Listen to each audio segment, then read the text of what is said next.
today is going to be a really cool episode talking about our summer heat. Yes, we got and it's on.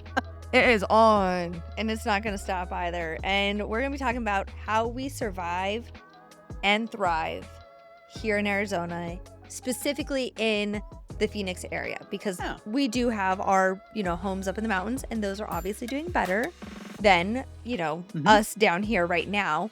But our homes still do fairly well throughout summertime here in the valley. They do great. So I really want to talk about that. And, summer in Phoenix is slow for STRs. And so we're going to talk about how we stay booked anyways.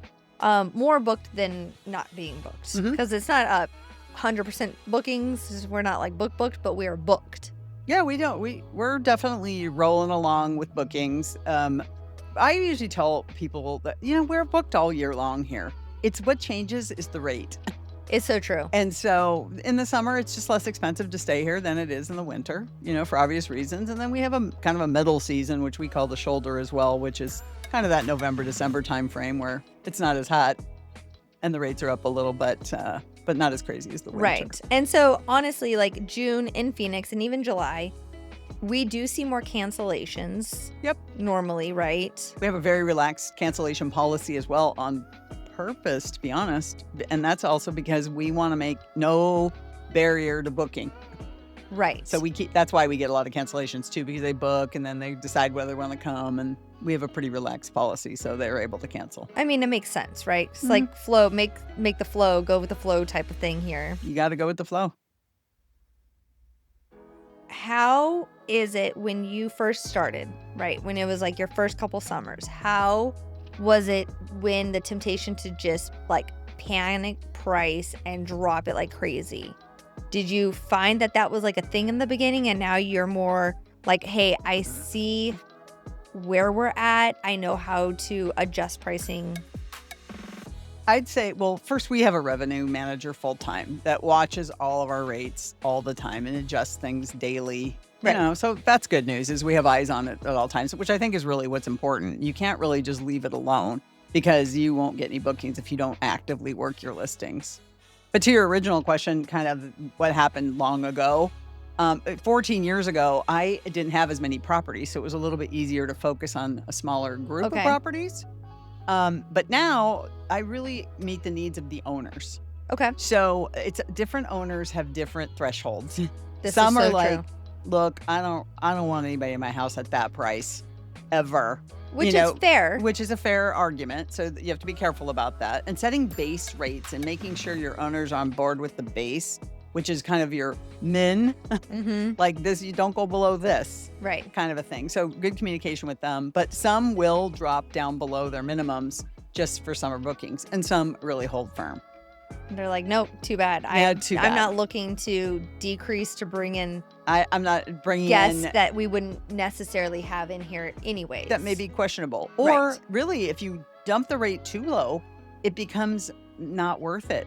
Air conditioning is very expensive in the summer here for obvious reasons. So you can't, on the short-term rentals, it's hard to restrict the use of air conditioning, although we do some of that with just the temperature and controlling the thermostats. But honestly, they have to have it on 24 hours a day here. So, but it's not worth it if the rate gets too low. So that's the most important thing, is understanding your minimum rate is what I'm saying. We say minimum rate, and making sure that you don't, literally, owners could lose money if you get too low, especially with the air conditioning and now the supplies for when they come in, the toilet paper and all the goodies that they get when they arrive. And the wear and tear on their home. A little bit of wear and tear. Sometimes the lower the rate gets, the guest makeup changes. Is this true? And so you have to just be mindful about all of that.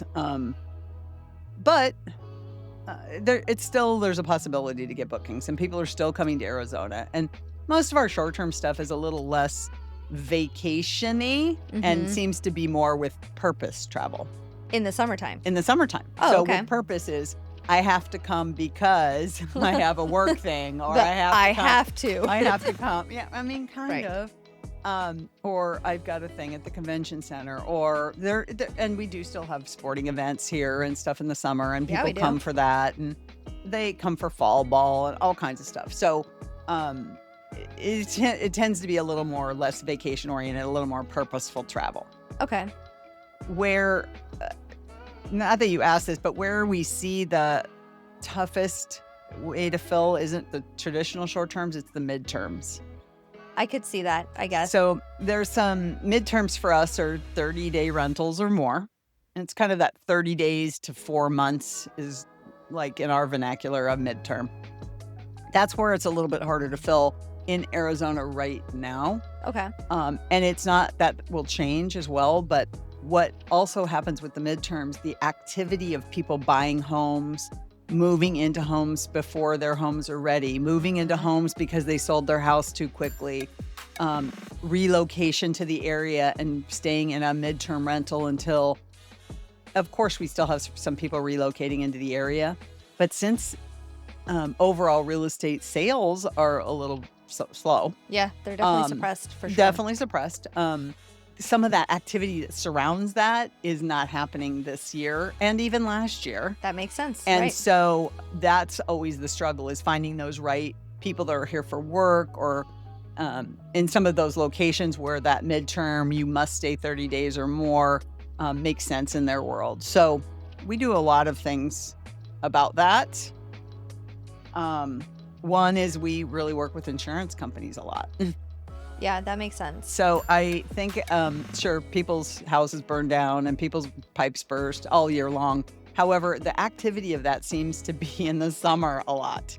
And so what ends up happening is we fill a lot of those midterms with kind of insurance stuff. And okay. So it's a good way, but it's always a little bit of a struggle. That would be too strong, but it's definitely something we have to really pay attention to, is getting those midterms filled. It definitely decreases. And if you're wondering, like, why the heck do our summers see such a fall, or is it just because of the heat? And it's not just because of the heat. We have a mix of things on why we have a slowdown in the summer. And yes, of course, the first one is heat. Like, who wants to be here at 115 degrees? We don't even want to be here at 115 degrees, but we're here and we have to be, right? So that's where we're at. Mm-hmm. The second is school schedules obviously change. You know, school's out and a lot of people they'll vacation somewhere else. But they're not really coming here. They're not coming here. And then also our snowbird departure. So, you know, we have like our rental, our, you know, occupancies up here, and then it goes down because our snowbirds now go back home.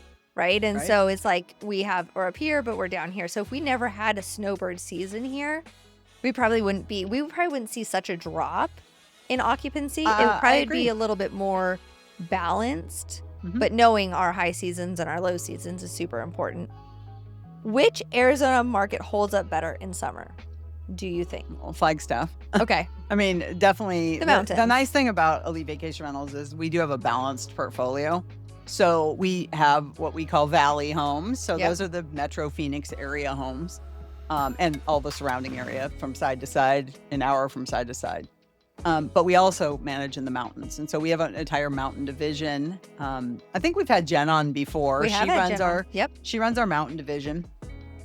She lives in Flagstaff, and we manage in Pine, Payson, Flagstaff, Prescott, and even Pine Top now. So those are some mountain locations where typically we have year-round travel. Again, in the summer is the season in the mountains. So the people from the valley, you know, locals book the heck out of our places up in Flagstaff and in the mountains because they just want to get out of the heat, beat the heat. Correct. So that's a whole group, and that's a very good piece of business. But always in Flagstaff in particular, we have a lot of international travel because of the Grand Canyon. We have, you know, it's a year-round town with snow skiing and the Snow Bowl and all the activities surrounding NAU. So to answer your question, really, it's because we have a balanced portfolio that we're able to survive the summers in the valley because we have a nice portfolio in the mountains. So kudos to us that kudos to us. It's sort of an accident how it happened, to be honest, because we weren't really dying to be up in the mountains, but we started getting mountain properties, and then we're like, let's embrace this. Right. What else do you do? So, and it's been growing and growing, and it's going really good. And I think we're so lucky to have Jen. She's been so great up there and keeping things going in a right order and managed. And so kudos to Jen. So Jen, if you're watching, shout out to you. Keep it up, lady. Shout out. She lives in Flagstaff too, which is really the most important thing. We travel there quite often, you know, as a company, but the truth is when you have somebody on the ground in the location that knows intimately the homes and the areas and the wheres and the whys and the laws and it's things. Super important. I think it's super important too. So when it's summertime, we obviously have a couple gap filling tactics that we do because we have bigger gaps. So what are some of those gap filling tactics that you've seen that works really well for us? Well, I would say we utilize the promotions that the different websites have that we advertise on, including our own. Okay. So one tactic is, you know, early bird specials, weekly discounts, certainly monthly discounts we always offer, but new property promotional discounts as well. So we keep our rate integrity, but we do some discounting on the back. Okay. So it doesn't look quite as, you know, drop your shorts on the rate. Right. But we do strategically do some discounting, and we're constantly managing and working that. All of the websites have gotten much better at offering opportunities like that because we have good software with Streamline. They've even integrated with Streamline a lot better so that we can do all of the work through Streamline and still end up with all these discounts on the platform. So that's gotten a lot more robust. Okay. So discounting. Another one that we have tried this year, again, for some ranking purposes, is going to a one-night minimum. I was just about to ask that. Have we adjusted our minimum nights? Yep. So typically we're a 3-night minimum. Yeah. And we gap fill with 2 nights often. So we don't want to have any odd nights out there. But correct. One night is not really our jam. However, we have gone to one night on quite a few properties. Really not because they book one night, to be honest, because we rarely get a one-night booking. Right. But because it opens up your calendar to be able to say that this is available in that way. It ranks you higher on the websites, particularly Airbnb, when you offer such a flexible cancellation rate and stay period that you kind of raise up the ranks a little bit. So that's been a new strategy, I think, really this year. Has it been working? Have you seen it make those changes? Well, I would say yes and no. Yes, it's been working because our bookings are decent. I'm not gonna say we're having a horrific summer or anything like that. Our revenue is actually up year over year. Okay. Our occupancy's down a little, so we're doing a little bit better on the revenue side. Honestly, I think that's like the most important piece, right? Making money for the owners is the most important piece. Okay. So I'm happy about that. But do we have room in occupancy? Of course. So we did get, as part of our experiment, 2 one-night bookings so far over the course of the summer. And by the time you get a one-night booking and you turn on the air conditioning and it almost makes it not worth it for the owners. So we have learned that. Okay. But for those couple of bookings that are going to end up like that, it's still worth the strategy, I believe. Again, most people don't stay one night anyway. Correct. It's just opening up that calendar so that you can rank a little higher so they can see your property in the first place. It'll populate faster and higher for them. I would feel like one-night minimums are scary. I don't know. For Super me, scary. Like, okay. Because like when you're saying this, I'm thinking to myself, oh man, how do we mitigate the parties, right? Because that allows for people of that nature that are going to, you know, use the property in a way that we wouldn't be okay with. It allows for that to happen. I think the one thing that we do is we're pretty picky and choosy about the properties that are on this program. Okay. So we don't have to have our whole portfolio that way. Okay. So we've picked the properties that work for that. Another thing that we do to mitigate what you're talking about, you know, it's not uncommon for, you're right, a party crowd or any crowd to say, I don't even have a pool in my backyard. I'm going to go book a one-night reservation at a house with a pool so I can use the pool. Becomes a staycation type of thing. Right. Which is not a bad reason to come. However, that does sometimes invite parties. Right. So the way we also mitigate that is we just don't allow locals to be able to book one night. Oh, that's smart. So we can restrict by where their phone number is from and where their address is from and where they're from. And so we don't let locals do it. Okay, that's a really good, because I think that's where you would end up getting like those parties and things of that nature, because it's like, oh, sweet guys, we can get a one night here. Let's do it. Yes. But locals certainly can stay longer. You know, they can stay for our 3-night minimums and stuff like that. And listen, mostly locals, they do occasionally rent to use the pool and stuff. Obvious. Right. But mostly they rent because, you know, locals rent because their air conditioning broke down. Oh, absolutely. Or whatever it is. And they're like, look, I live in the community and I need a place because And if you have a family, right, if you have a family and you have dogs and stuff, you're like, what are you going to do? Go to a hotel? Right. No, I need to find an Airbnb to stay for a couple nights because nobody's put my new air conditioner in at the same day. Right. And it's taking a week for them to get out to do it. So absolutely. Yep. So that's the exception on the local. Okay, that makes sense. We've talked about the staycationers. Do we ever see any snowbirds that will stay over through summer? Like, have we ever strategized that? Like, no. Sent it over to them like, hey, we will give you a discounted rate on your monthly stay through these months if you continue to book through summer. Is that a strategy? Or could that be? No. Okay. I mean, it's a great idea. And of course, we've talked about it many times in every single strategy session that we have. However, the snowbirds are very specific about what they're getting away from, which is they're getting away from snow for obvious reasons. That's why they're called snowbirds. So they're getting away from cold weather. And by the time it gets to be May and Easter, I think I've talked about that before. Easter is this weird time when a lot of people leave. It's the flex. But even through May, we had a very good May. It wasn't as hot. And so they will stay that long. But then they want to get back to their homeland. And the weather's probably decent in the middle of North Dakota. Oh, it absolutely in the is. summer. Yeah. And it's not hot. It's not 115. And so. And they have their friends there and their family probably. So they do want to get back. I guess that makes sense. So pulling them to stay longer, that works a little bit better, like right after Easter and before it gets really hot. Okay. June 1 here is when it gets hot. Yeah. It was actually precisely June 1 this year that it got really hot. It was. So now June through September, hot months. Just period. But no, so pulling them to stay, no. We really have to find the other people that need to be in Arizona.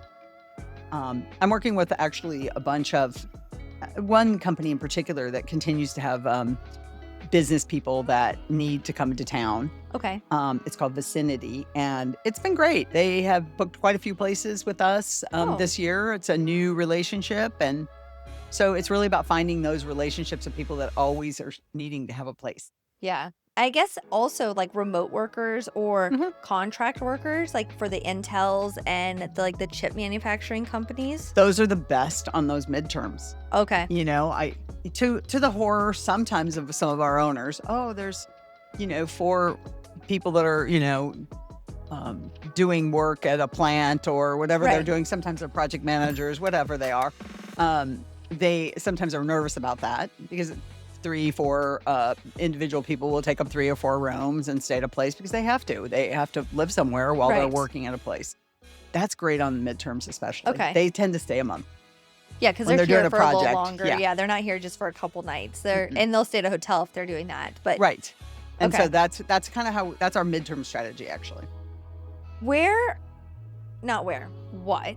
are some amenities that are like an absolute must for our homes in the summertime? Access to water. Okay. And I just say that broadly. It doesn't mean you have to have a pool in the backyard, but a community pool, even a spa. Right. Not that people want to get in there and, be boiling up in the spa, but it's water. It's in the backyard. You can be in it and it's cool too. Right. But access to water is the most important things. Our homes without access to water do a little bit less well. I mean, makes sense. Yeah. And you know what? Here's a newsflash. There's a community of people out there that don't want anything to do with a pool. They have little kids. Oh, yeah. They don't want it in the backyard. They don't want it anywhere near the house. They don't want it. So yin and yang. But there's more people that are looking for access to water. So that's a number one. That makes sense.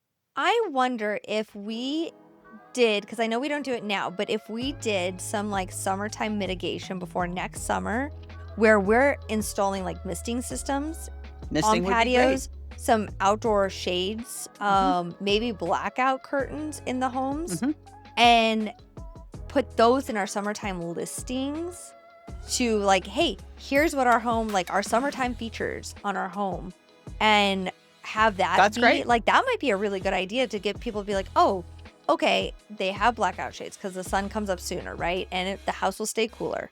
Oh, there's a misting system. We could still enjoy the backyard patio in the afternoon. Oh, there are some, roller shades that we could put down. Absolutely. That might be a really good idea for us to think about for next year. I think a lot of our homes have that. They do. I don't think that we don't, to your point, I don't think we promote it enough. Yeah, so I think like, moving that like, hey, what are our summertime home features up at the top in the description? That's a good idea. Changing all the descriptions to kind of trying to attract somebody different. Right. They tend to be very snowbird focused headlines. They are. And we do change our headlines all the time. But you're right. I think going to kind of a summer strategy headline would be the grabbers, I guess, for the folks that want to stay. And because, you think, okay, if there's a pool, it's probably cooler. But way cooler. If there's not a pool, okay, here are the things how you can cool down in the home or with the home, So it's like, oh, cool. Okay, I'm not just stuck in this like really hot house, or of course has AC, but in a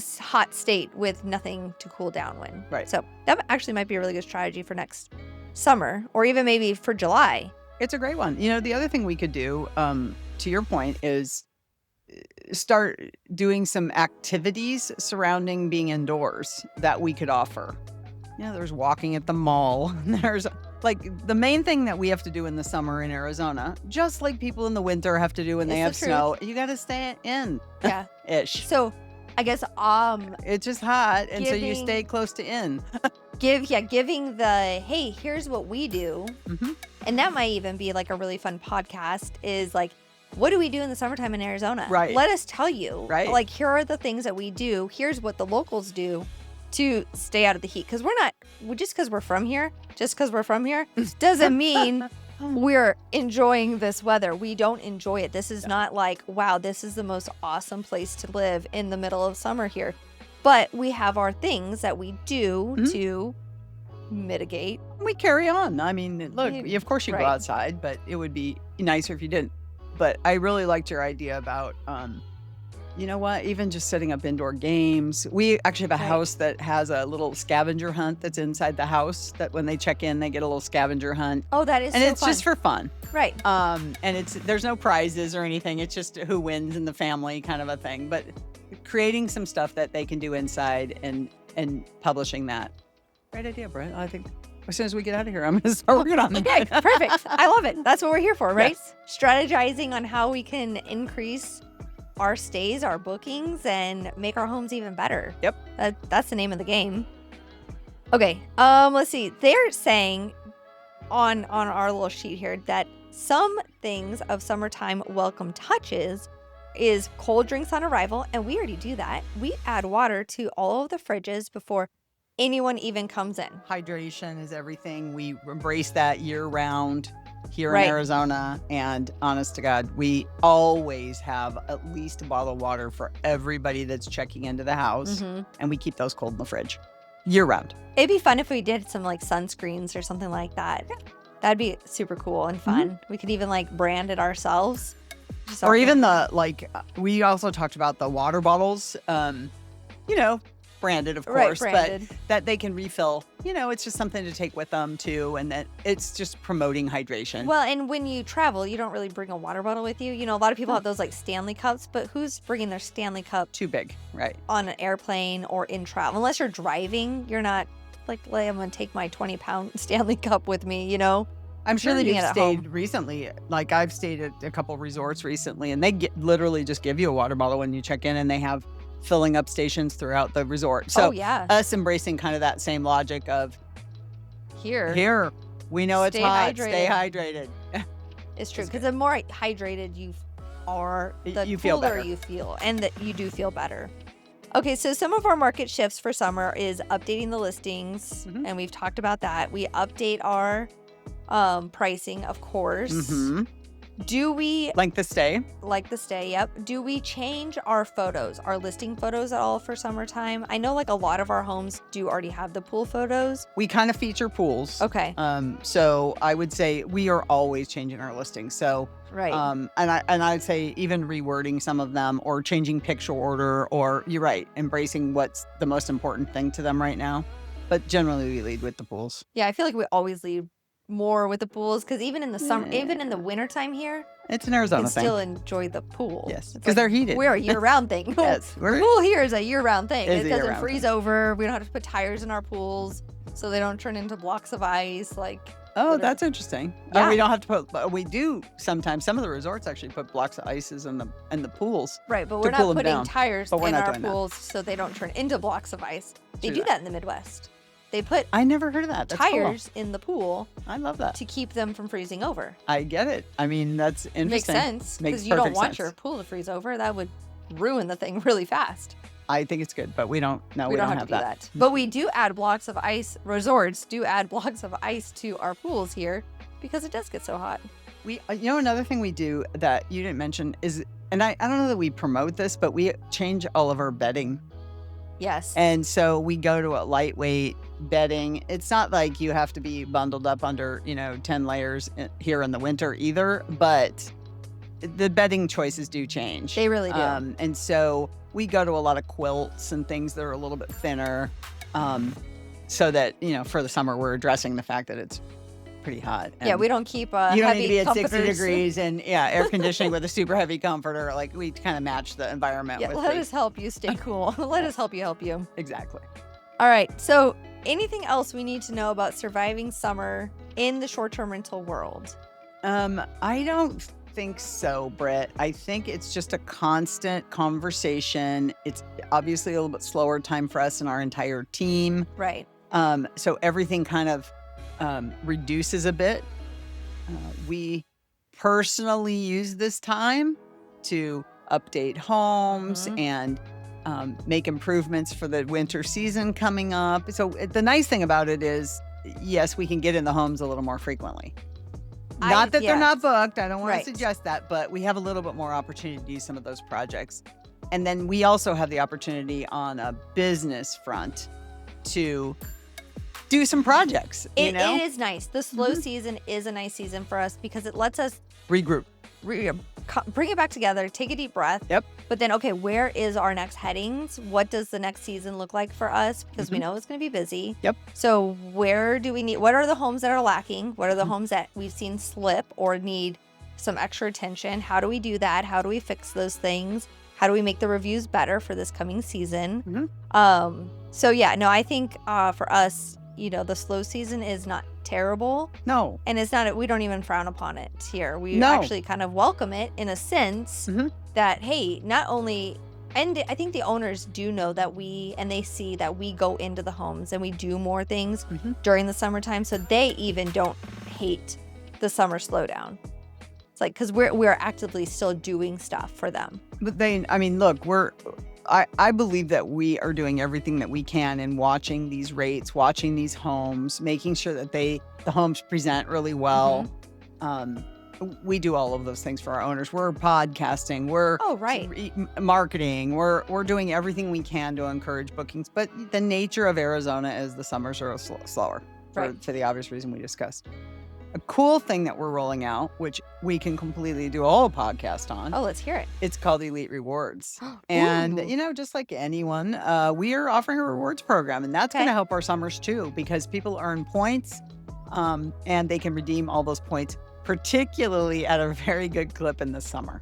Oh, hey, they can use them year round, but the rate of return is a little bit different between the summer and the winter. So we encourage also this through Elite Rewards. We can talk about Elite Rewards. We'll talk about that on a later date once all that's fully rolled out and moving and grooving. But so I think that's it for today's episode. Unless you have anything else that you would like to offer or add in. Nope. If you're in property management, thinking about property management here in Arizona, specifically in the Valley, summertime doesn't mean it's a terrible time. It just means you have to be more strategically focused on some things that will change the listing, change the booking, and set you and your owners in a right direction. And hey, if you're an owner out there and you're like, look, I really want a short-term rental my house, but I'm scared to because of the summer slowdown, reach out to us. We would be more than happy to discuss it, show you the numbers, run through what the high seasons look like for us, and just have the conversation with you. Yep. Totally agree. All right, guys. Thank you. You're welcome. Have a beautiful and blessed day. Peace out. Thanks for being here on Life Well Booked. If this episode fired you up, made you think, or left you feeling inspired, don't forget to subscribe, leave a review, and share it with a friend. Until next time, keep showing up big, living with intention, and building a life that stays well booked.